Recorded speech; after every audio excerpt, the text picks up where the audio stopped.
Cheers. Jour 9. Aujourd'hui, on va analyser le rapport sur l'inflation qui sortira demain. Donc, comme vous n'êtes sûrement pas sans le savoir, c'est la semaine sur l'inflation. La semaine passée, on a eu la semaine sur l'emploi. Donc, demain, jeudi, le rapport sur l'inflation, le CPI, ou IPC en français, sortira. Donc aujourd'hui, on va regarder comment, même s'il n'est pas encore sorti, on va regarder comment lire le rapport. Je pense que ça pourra vous être utile. Comme ça, demain, quand le rapport sort, vous pourrez l'analyser par vous-même, ou en tout cas un peu mieux le comprendre que d'habitude si vous n'avez pas l'habitude d'analyser le rapport. Mais avant ça, du coup, j'aimerais souhaiter la bienvenue à toutes les personnes qui nous ont rejoints, parce qu'on est 1000 abonnés, et c'est incroyable. On est 1000 abonnés en une semaine, bref, c'est incroyable. Donc, je voulais souhaiter la bienvenue à toutes les personnes qui nous ont rejoints. Pour ceux qui ne me connaissent pas ou qui viennent d'arriver sur la chaîne, bienvenue sur cette chaîne de trading. Je m'appelle Dorian, j'ai 22 ans et mon ambition c'est de devenir un trader professionnel rentable en 2024.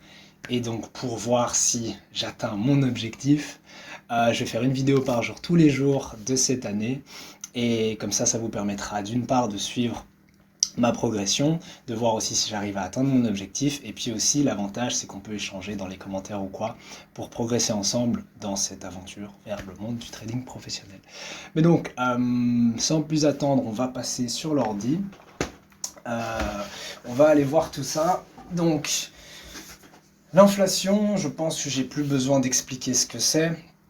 Voilà, l'inflation c'est l'accélération des prix, si on peut dire ça comme ça. Et vous n'êtes pas non plus sans savoir qu'on a eu beaucoup d'inflation sur l'année qui s'est écoulée et l'année passée. Mais bon, je ne vais pas commencer à faire un cours d'économie sur ce que c'est l'inflation,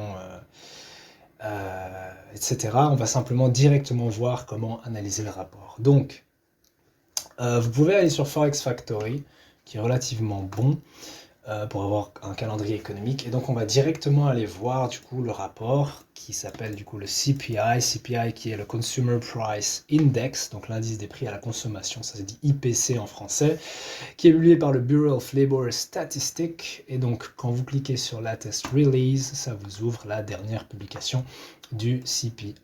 Ok. Alors, ce que j'aime faire, même si ici vous avez toutes les informations dont vous avez besoin, c'est descendre tout en bas de la page et aller prendre la version complète du PDF, donc de la publication. Vous cliquez là, et là vous avez la publication complète, même si vous n'avez pas besoin de tous les tableaux qui sont là en dessous. Je trouve ça plus propre. Donc, qu'est-ce qu'on a sur ce rapport? D'abord, on a un résumé en textuel de ce qu'il y a eu. Donc, le CPI, donc le CPI EU, je ne vais pas préciser, il y a deux types de CPI, mais du coup celui qu'on regarde c'est le CPI pour tous les consommateurs urbains, ce qui représente à peu près 93% de la population US. Mais je ne vais pas rentrer dans les détails ici. Donc a augmenté de 0,1% en novembre, c'est une donnée qui est ajustée de manière saisonnière, après avoir été inchangée en octobre, donc 0% en octobre. Sur 12 mois, donc d'une année à l'autre, l'indice a augmenté de 3,1%. Et puis alors après ici il y a un petit détail, donc par exemple le logement, je suis en train de dire l'énergie, la nourriture, etc. Et donc ça, si vous voulez avoir un récap un peu du rapport sans rentrer dans les tableaux, il vous suffit de lire ça. Bien évidemment, c'est en anglais, c'est pas disponible en français. Après, vous pouvez vous copier-coller et vous le traduisez sur, je sais pas moi, DeepL ou Google Traduction. Mais donc voilà, ici vous avez un tableau, donc un graphique avec l'évolution d'un mois sur l'autre. Alors ici, une information importante, c'est que, on va s'arrêter 2 secondes sur la politique monétaire. La Fed, vous n'êtes pas sans savoir qu'elle a pour objectif de ramener l'inflation vers la cible de 2%. Ramener, pourquoi? Parce que l'inflation a décollé ces dernières années, après le Covid. Ramener l'inflation à 2%, parce que en gros, donc la Fed c'est la réserve fédérale, la banque centrale américaine, elle a un double mandat qui est la stabilité des prix et le plein emploi. Stabilité des prix, ça veut dire, comme je viens de le dire, une inflation aux alentours de 2%. Et le plein emploi, c'est un concept en économie, ça ne veut pas dire que tout le monde travaille, ce serait impossible, il y a du chômage structurel dans une économie, mais ça veut dire que on est à des niveaux d'emploi maximum. Il y a le plus de personnes possible qui travaillent dans l'économie. Pour le dire simplement, c'est ça. Donc la Fed veut ramener l'inflation à 2%, et son outil principal pour le faire, c'est les taux d'intérêt. Peut-être que vous en avez déjà entendu parler, mais quand la Banque centrale américaine, donc la Réserve fédérale, augmente les taux d'intérêt, ça va resserrer les conditions financières de l'économie, et ça va ralentir l'économie et donc l'inflation, puisque de base, l'inflation est un phénomène, bon, certains diront que c'est un phénomène monétaire, etc., mais c'est vrai que, bon, c'est ça le problème. L'origine de l'inflation, il y a deux théories principales en économie, mais je ne vais pas commencer à faire un cours d'économie, j'essaie de rester sur la politique monétaire. Mais disons simplement que si maintenant on ralentit l'économie, donc quand je dis ralentir l'économie, ben, c'est la production, c'est le marché du travail, okay, donc c'est toute cette activité, c'est la croissance des salaires aussi qui contribue beaucoup à l'inflation. Si on ralentit tout ça, ben, l'inflation ralentit. Okay. Mais donc ce que la Réserve fédérale essaye de faire, c'est que j'oublie que le micro est là. J'espère que vous m'avez bien entendu. À chaque fois, en fait, mon micro, c'est mon téléphone. Ça veut dire que si je parle là, vous m'entendez un peu plus. Et donc, je dois le déplacer en même temps. Bref, je disais. Donc, la Réserve fédérale augmente les taux d'intérêt. Et pour le dire de la manière la plus simple possible, pour que n'importe qui puisse comprendre, ben, si maintenant tu veux acheter une maison, acheter une voiture, ou imagine que tu es une entreprise qui a besoin de faire un emprunt pour investir dans une nouvelle usine ou un nouveau produit, etc. Tu vas emprunter de l'argent et cet argent, tu vas l'emprunter avec des taux d'intérêt.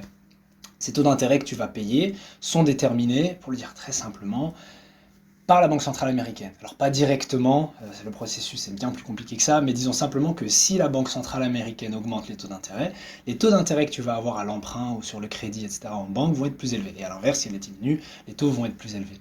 Donc quand tu penses taux d'intérêt ou taux directeur de la Banque centrale, pense au taux d'intérêt réel de l'économie, même si les deux ne sont pas directement liés aussi simplement que ce que je viens d'expliquer. Et donc voilà. Et donc si maintenant, ben, la logique derrière tout ça, c'est quoi? Si maintenant ben, les taux d'intérêt sont plus élevés, les gens vont peut-être moins être susceptibles d'aller faire un crédit, puisque du coup la conjoncture économique n'est pas idéale, donc ils sont moins susceptibles d'emprunter de l'argent à des taux élevés que si les taux étaient bas. Autre possibilité aussi, c'est que une banque, donc une banque commerciale, va être moins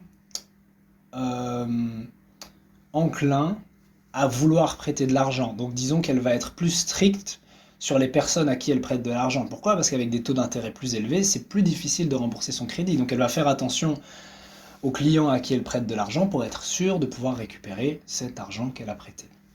Et donc tout ça, qu'est-ce que ça fait dans l'économie? Ben, ça resserre les conditions financières, ça resserre les conditions du crédit, etc. Et donc l'économie ralentit. Pourquoi? Parce que les entreprises investissent moins. Quand je dis investissent, c'est pas investir en bourse. C'est quand on parle d'investissement pour une entreprise, c'est un investissement en capital ou en personnel. Ça veut dire qu'on va investir dans des machines, dans des usines, ou alors dans du personnel, donc on va embaucher plus de personnes. Donc si les entreprises investissent moins, parce qu'elles ont moins accès à du crédit, ou en tout cas à des coûts plus élevés, elles ralentissent leur production. Comme elles ralentissent leur production, elles ont besoin de moins de personnel, le marché du travail ralentit, etc. Bon, tout ce que je viens d'expliquer là, c'est de manière très très très simplifiée. Je vous invite à aller vous renseigner sur comment fonctionne tout ce système avec la politique monétaire, les taux d'intérêt, etc. Mais retenez juste comme idée générale que la Banque centrale américaine augmente les taux d'intérêt pour ralentir l'inflation. Sa cible d'inflation, je l'ai déjà dit, c'est 2%. Okay. Donc, sachant tout ça, la Réserve fédérale observe l'inflation, avec le rapport qu'on a vu, pour voir où est-ce qu'on en est. Est-ce qu'on est à 2%? Est-ce qu'on est au-dessus de 2%? Et est-ce que l'inflation diminue? Ou est-ce qu'elle réaugmente? Etc. Et par rapport à ces données, elle va prendre ses décisions de politique monétaire, de dire est-ce qu'on augmente les taux? Est-ce qu'on diminue les taux? Est-ce qu'on les garde inchangés? Etc. Donc pour revenir au rapport, maintenant que vous savez tout ça, il faut savoir que pour que l'inflation, qui actuellement, du coup, c'est noté ici, est à 3,1%, on pourra le voir dans le tableau, hein, c'est noté ici, mais pour l'inflation qui actuellement est à 3,1%, pour que cette inflation se retourne vers 2%, il faudrait idéalement une augmentation de l'inflation d'un mois sur l'autre de 0,2%.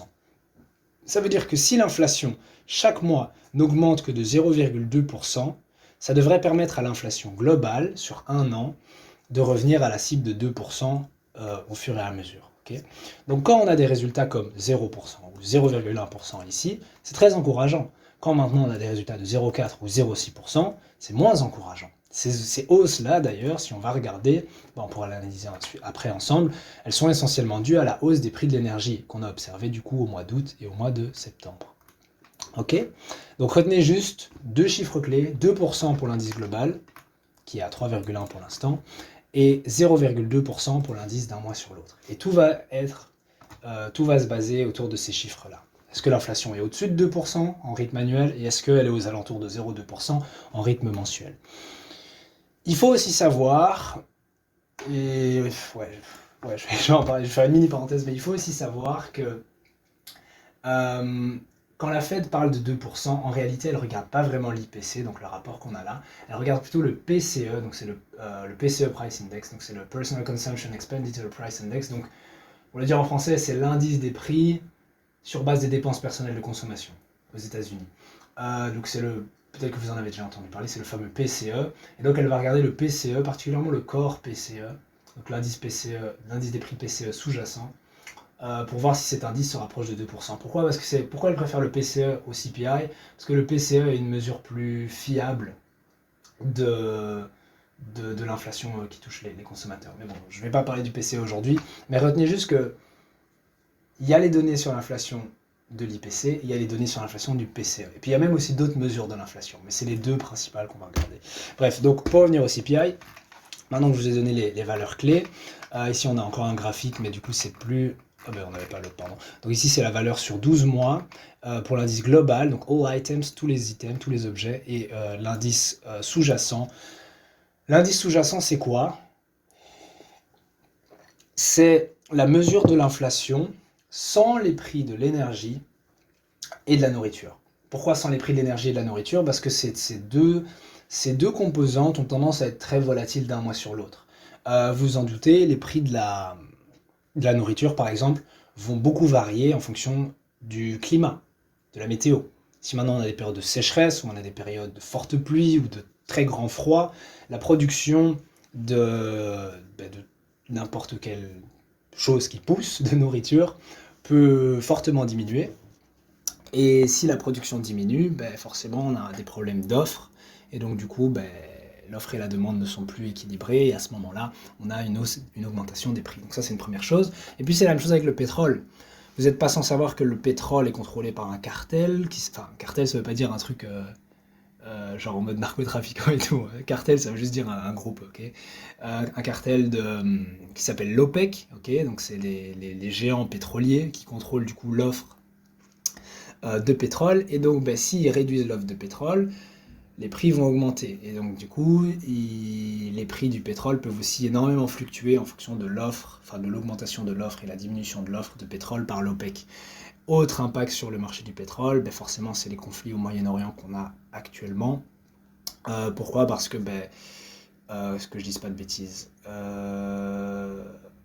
Ok, j'ai pas envie de dire de bêtises donc je vais rien dire, mais tout ce que je sais c'est que du coup au Moyen-Orient, on a, et en fait j'ai juste plus le nom du pays, mais on a un pays qui produit beaucoup de pétrole en fait. Et du coup, si maintenant dans les accords commerciaux qu'il y a entre les différents pays, ce pays-là décide d'interrompre l'exportation de pétrole vers certains pays, ça va augmenter les prix. Pourquoi? Parce qu'on aura une baisse de l'offre. Donc ça aussi, ça peut jouer. Mais je ne vais pas rentrer dans les détails. C'est pas une vidéo sur le marché du pétrole, c'est pas une vidéo sur l'alimentation, etc. et l'agriculture. Donc je vais tout simplement parler de l'IPC. Retenez donc juste que cette mesure sous-jacente est un peu plus lisse, de toute façon on le voit bien. Quand vous voyez l'indice global, on voit que c'est des pentes bien abruptes, et puis que l'indice sans la nourriture et l'énergie est beaucoup plus lisse. Pourquoi? Parce qu'il a exclu les prix de la nourriture et de l'énergie. Okay, et donc c'est une mesure un peu plus fiable, même si, certes, on doit aussi payer pour la nourriture et l'énergie, nous en tant que citoyens, mais pour mesurer l'impact de la politique monétaire, on veut regarder l'indice sous-jacent parce que la Fed ne peut pas y faire grand-chose, qu'il y ait une baisse une baisse de la production de pétrole ou alors des chocs d'offres au niveau de la nourriture, etc. Bref, pour en venir au tableau, donc toutes les données importantes sont dans ce tableau-ci. Donc c'est vraiment en page 2, vous n'avez pas besoin de descendre en dessous. Je vais juste m'arrêter 2 secondes sur les tableaux en dessous pour expliquer une chose que vous ne devrez plus regarder après. Donc c'est la seule fois où je le fais. Ici, vous avez une colonne qui dit donc l'importance relative des différentes composantes par rapport à l'indice global. Ça veut dire que qu'est-ce que c'est en fait l'IPC? C'est une mesure de l'inflation, d'accord, mais qu'est-ce que ça mesure exactement? En fait, ça prend un panier de biens. Donc imaginez un panier, littéralement. Imaginez un panier dans lequel vous allez mettre des légumes, des fruits, des viandes, je sais pas moi, des pâtes, du riz. Mais ça c'est juste des biens alimentaires. Tous les autres biens aussi. De l'énergie, vous mettez un gallon d'essence.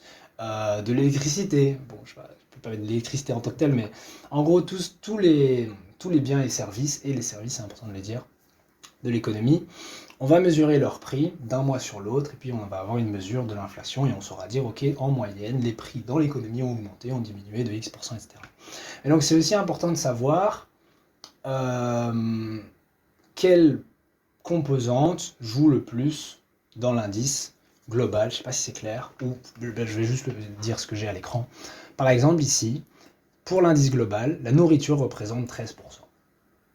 Donc imaginez, ou alors je vais prendre un autre exemple, ici, les services, okay, donc tous les services, sans les services liés à l'énergie, les services représentent presque 60% de l'indice des prix à la consommation.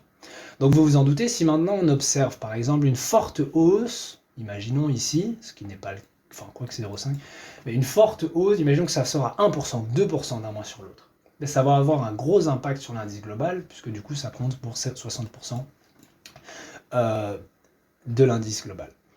Je ne vais pas les passer tous en revue, mais juste retenez, vous comprenez bien que donc les éléments principaux c'est la nourriture, 13%, l'énergie c'est à peu près 7%, donc juste la nourriture et l'énergie représentent quand même 20% du panier des biens et des services. C'est pour ça qu'on veut les exclure pour avoir une mesure plus lisse de l'inflation sous-jacente, parce que si 20% de l'indice global fluctue énormément, ça fausse complètement l'indice global. Alors ensuite on a l'indice sous-jacent, bon du coup c'est 80%, parce que j'ai dit que l'autre représente 20%. Et alors dedans qu'est-ce qu'on a? On a du coup les commodities, je crois que c'est les biens. Enfin c'est pas vraiment les biens, c'est les... Ok, mon anglais, bref, on va regarder les détails. Donc les appareils, les nouveaux véhicules, les voitures d'occasion, les véhicules d'occasion, ok. Ici les appareils de soins médicaux, mais c'est pas celui-là qu'on regarde. Généralement, on va regarder les services liés aux soins de santé. Ça, c'est une composante importante qui représente quand même 6%. On voit que le logement, donc tout ce qui est lié au logement, que ce soit les loyers, etc., représente 35% du panier. Et qu'est-ce que je peux regarder aussi? Les services liés au transport, 6%. Ok. Et d'ailleurs, je regarde juste un truc. Il n'y a pas... Ok, bref, mais donc voilà, mais bon, je vous laisse regarder la pondération de chaque truc par vous-même, et on va revenir au tableau qui nous intéresse, c'est celui-ci. Alors, comment lire le rapport? Je vais essayer de faire ça de façon simple. La première chose à regarder, c'est All Items, donc c'est tous les objets. Ça, c'est ce que vous voyez sur Forex Factory. Enfin, quoi que je ne sais même pas s'ils le mettent en rythme... Est-ce qu'ils le mettent en rythme annuel? Oui, voilà, ils le mettent. 3,1%. Ensuite, ça c'est en rythme mensuel, donc month to month, donc d'un mois à l'autre, donc 0,1%. Et le core CPI, donc l'indice sous-jacent d'un mois sur l'autre, est de 0,3. On va retrouver ces données dans le tableau. Donc 3,1 c'est en rythme annuel. Alors, ça c'est le core CPI. En rythme annuel, il est tombé... Pardon, il s'est maintenu à 4. Et d'un mois sur l'autre, il était de 0,3. Et l'indice global, on a vu qu'il était de 0,1. Donc, ce que vous voyez là, la ligne ici, c'est ce qu'on voit là, en fait. Là, c'est toutes ces valeurs-là. Vous remarquerez que si vous comparez les deux, 0,1, 0,2, 0,2, 0,6, 0,4, etc., c'est 0,1, 0,2, 0,6, 0,4, 0, etc. Okay, et ici, c'est les mesures globales. Donc, par exemple, là, vous voyez qu'on est tombé à 3,1, on était à 3,2, là, on était peut-être à 3,8, je crois, si je me souviens bien. Et alors, pour l'indice sous-jacent, qui est ici, on est à 4%, on était à 4% le mois précédent. Ici, il y a la valeur 4. On est resté à 4. Avant, on était à peut-être 4,1, quelque chose comme ça. Ok? Bref, ça nous dit pas grand-chose. Mais donc, ce à quoi vous voulez vraiment faire attention, je vais réussir à parler, c'est, ok, est-ce que l'inflation ralentit, puisque c'est l'objectif premier de la Fed? Est-ce qu'il y a une résurgence des prix, ou est-ce qu'il y a certains secteurs dans lesquels l'inflation est élevée? Je vous avais dit qu'en août et en septembre, on avait eu une forte hausse des prix, ok. Donc en août et en septembre, on voit qu'on a eu 0,6 et 0,4, ok. Et je crois que si je regarde l'indice global, Ouais, ici août, on voit que donc juillet, août et puis septembre, on a eu une reprise de l'inflation. Donc c'est la ligne bleue, je regarde. Ok, alors pourquoi? Ben, quand on regarde le détail, et c'est là où ça peut être intéressant, quand on regarde la composante de l'énergie, qu'est-ce qui s'est passé en août et septembre? Enfin, je vais d'abord dire ce tableau. On était à moins 3,6, 0,6, 0,1% au niveau de la hausse des prix de l'énergie. Et puis on est passé à 5,6, 1,5. Et donc vous comprenez que la hausse des prix de l'énergie, et puis essentiellement par exemple les prix de l'essence, ici à 10,6%, a joué énormément sur l'essence et même le pétrole, a joué énormément sur la hausse de l'indice à ce moment-là. Mais quand on regarde, et c'est là où c'est intéressant, l'indice sous-jacent, ben, il a un peu augmenté forcément de 0,3%. Pourquoi? Parce que la hausse des prix de l'énergie va aussi avoir un impact sur d'autres secteurs. Imaginons le secteur du transport. Ben, les prix qu'on va payer pour des services liés au transport, ben, pour transporter un bien, on a besoin, enfin, que ce soit en avion, en train ou en voiture, en camion, on a besoin d'essence ou d'électricité, donc à ce moment-là, ça va être plus cher. Donc on a quand même eu une légère hausse d'un mois sur l'autre, mais quand on regarde la courbe globale, ben, ici, l'inflation sous-jacente a continué à diminuer. C'est pas parce qu'il y a eu une hausse ici qu'elle a arrêté. Donc c'est pour ça que ça nous permet de filtrer et de se dire, ok, est-ce que parce que l'inflation globale remonte, ça nécessite une intervention de la Fed de resserrer davantage ses taux d'intérêt? Non, parce que l'inflation sous-jacente continue à diminuer. C'est juste une hausse temporaire des prix liée à des problèmes d'offres ou des chocs d'offres et de demandes euh, sur la nourriture et l'énergie. Mais ici, c'est essentiellement l'énergie. Donc ça, c'est déjà une première chose à savoir. Et donc ici, c'est aussi intéressant à l'inverse de voir, ah, on a 0 et 0,1. Ah, c'est bien du coup, l'inflation ralentit beaucoup. Mais attention à ne pas interpréter trop vite les données, parce que ici, quand on regarde l'énergie, ces 2 derniers mois, on a eu une forte baisse des prix de l'énergie. Ok, je vais juste enlever ça. Et donc, peut-être pas crier victoire trop vite, parce que la baisse de l'indice global de l'inflation ces 2 derniers mois, ici, donc pouf pouf, on a eu 2 baisses consécutives après un plateau en août et en septembre, ben, c'est essentiellement lié à la baisse des prix de l'énergie. Parce que quand on regarde du coup les services, est-ce que les services ralentissent vraiment? 0,6, 0,3, là c'était positif, donc d'un mois à l'autre, mais on est passé à 0,5, donc on a une j'utilise des mots qui n'existent même pas, une résurgence des prix dans le secteur des services. Et c'est peut-être pas une bonne chose, ok? Et puis quand on regarde la colonne ici, par rapport à celle-là, on voit que toutes les valeurs d'un mois sur l'autre ont été plus élevées. Donc la croissance des prix s'est accélérée pour le logement, pour les services liés au transport, pour les services liés aux soins de santé. Ce qui veut dire que peut-être que les investisseurs sont trop optimistes par rapport au rythme de baisse des taux de la Fed. Pourquoi? Parce que si on regarde les probabilités pour l'instant, on est sur du 65%, donc ça veut dire qu'il y a 65%, enfin les investisseurs anticipent à 65% la probabilité d'une baisse des taux de la Fed en mars. Peut-être qu'ils sont trop optimistes, parce que si maintenant il y a une inflation dans les services qui reste élevée ou qui est sticky, comme ils aiment bien le dire, donc qui est persistante, peut-être que la Fed ne baissera ses taux qu'en mai, voire plus tard.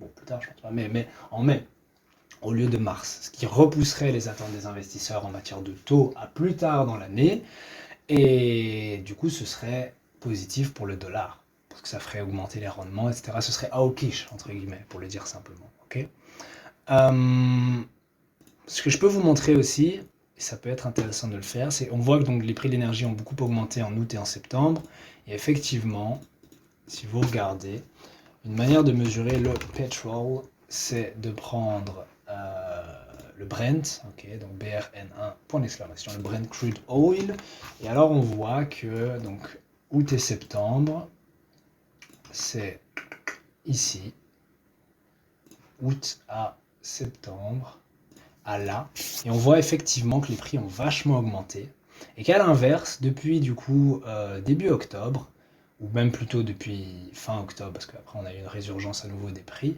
mais depuis fin octobre, pardon, on a une nette baisse des prix du pétrole, du baril de pétrole, ce qui du coup forcément va se lire dans les données sur l'inflation, parce qu'on a de nouveau une baisse des prix de l'énergie, liée du coup à une baisse du pétrole, de l'essence, etc. Ok.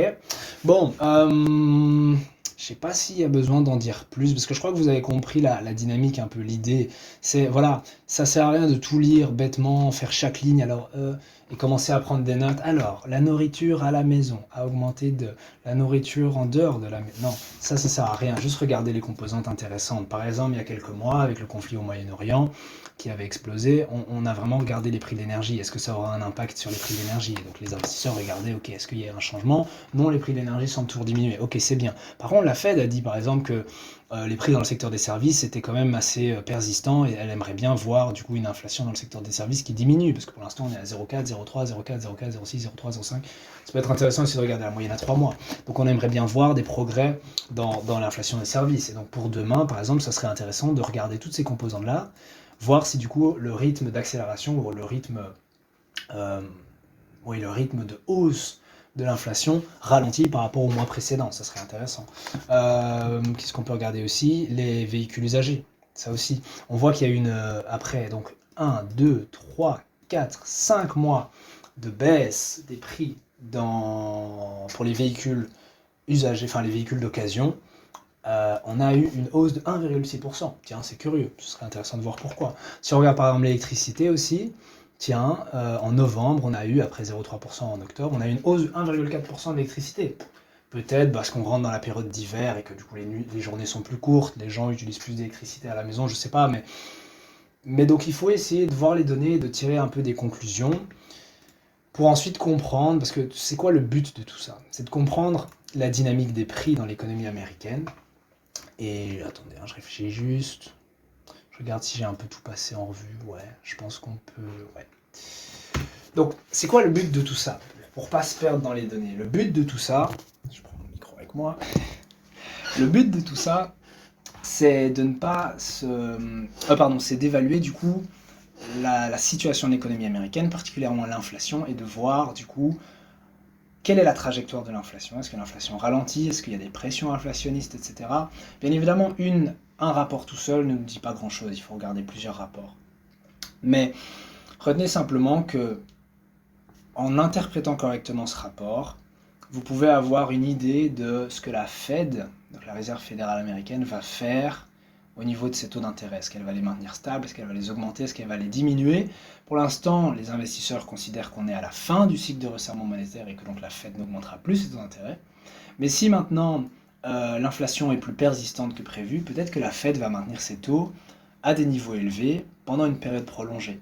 Là où les investisseurs anticipent des baisses dès le mois de mars, peut-être que ce sera reporté à mai, voire peut-être même plus loin, si on a un retour de l'inflation, je sais pas moi, une spirale salaire-prix, etc. Alors au niveau des marchés, parce que j'en ai pas parlé, mais pour moi ça semble évident, mais peut-être que pour certaines personnes ça peut être compliqué de comprendre. Ok, tu nous parles de l'inflation, tu nous parles de la politique monétaire, des taux d'intérêt, ça va, je comprends plus ou moins comment les trois sont liés, mais c'est quoi l'impact sur les marchés? Comment est-ce que sur base de ces rapports-là, tu prends des décisions d'achat ou de vente sur les marchés?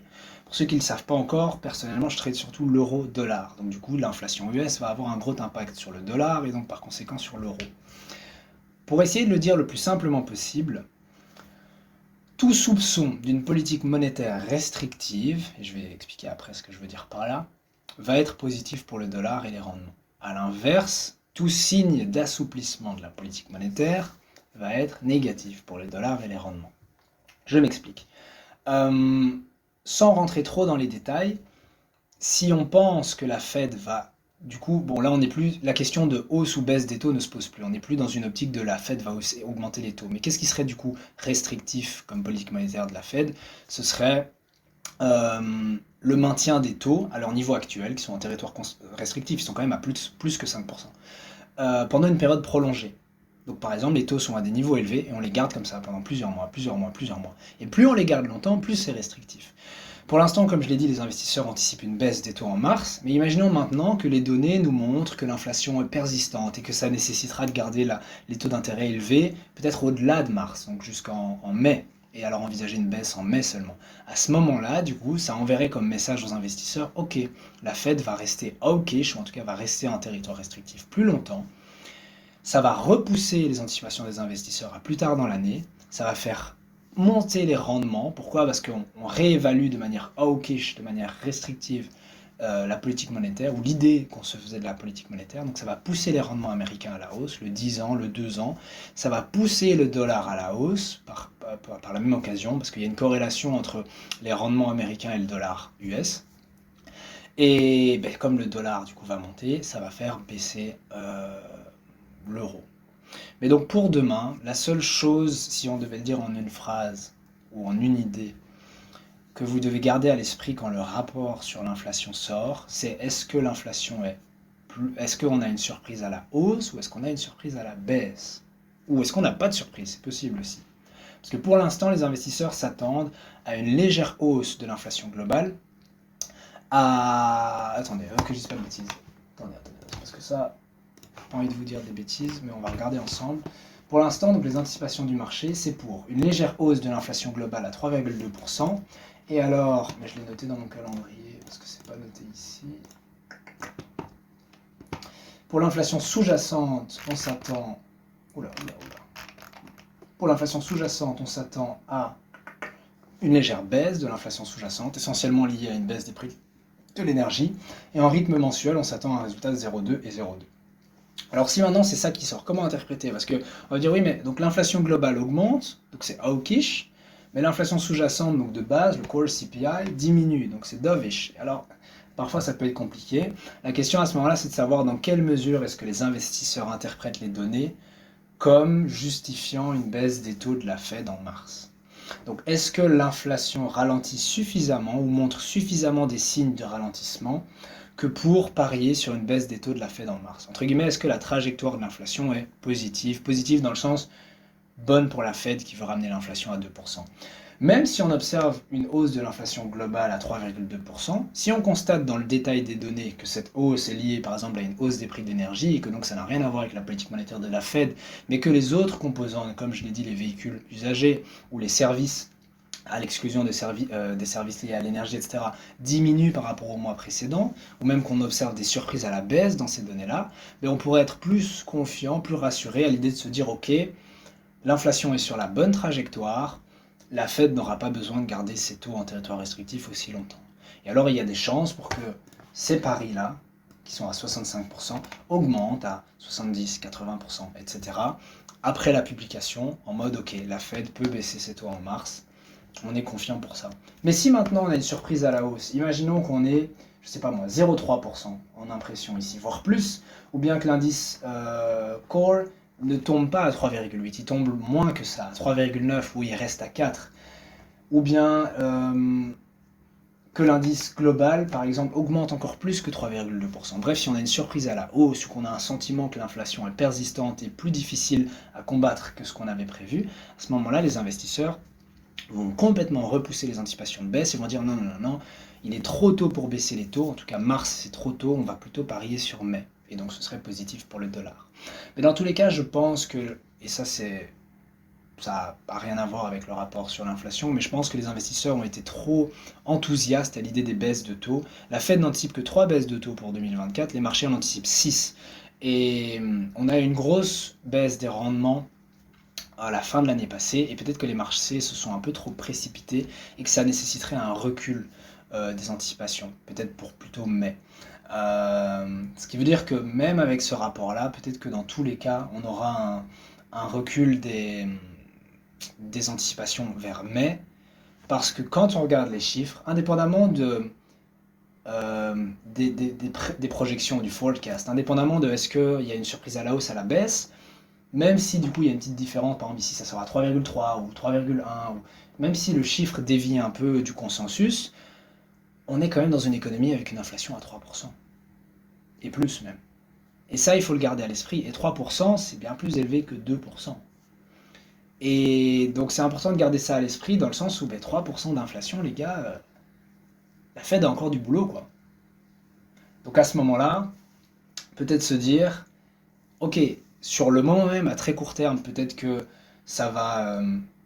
donc imaginons qu'on ait un bon résultat d'inflation, bon dans le sens une inflation qui ralentit et qui est positive du coup pour l'économie américaine, et pour la Fed surtout et sa mission, ça pourrait du coup renforcer les paris pour une baisse des taux en mars. Mais si on adopte une vue plus globale, la Fed ne baissera probablement pas ses taux en mars. Parce que 3% et 3,8% pour l'indice sous-jacent, c'est beaucoup trop élevé. Alors je sais qu'il y a le PCE qui montre des données complètement différentes. Je crois qu'il est à 2,6. Mais si on regarde juste l'IPC, donc ce que je montre là, il y a encore du boulot. Voilà. Mais donc, j'espère que cette vidéo vous aidera pour demain, pour l'IPC. Et puis encore une fois, je vous remercie d'être 1000 et plus sur la chaîne. J'espère que toute cette aventure dans laquelle on se lance vous plaît et qu'on va faire un bon bout de chemin ensemble. Et puis si vous avez aimé, ben, n'hésitez pas à me le dire dans les commentaires, à liker, etc., à partager, même pourquoi pas, comme ça on fait grandir la communauté. Et puis ben, sur ce, je vous dis à demain pour la prochaine vidéo. Voilà.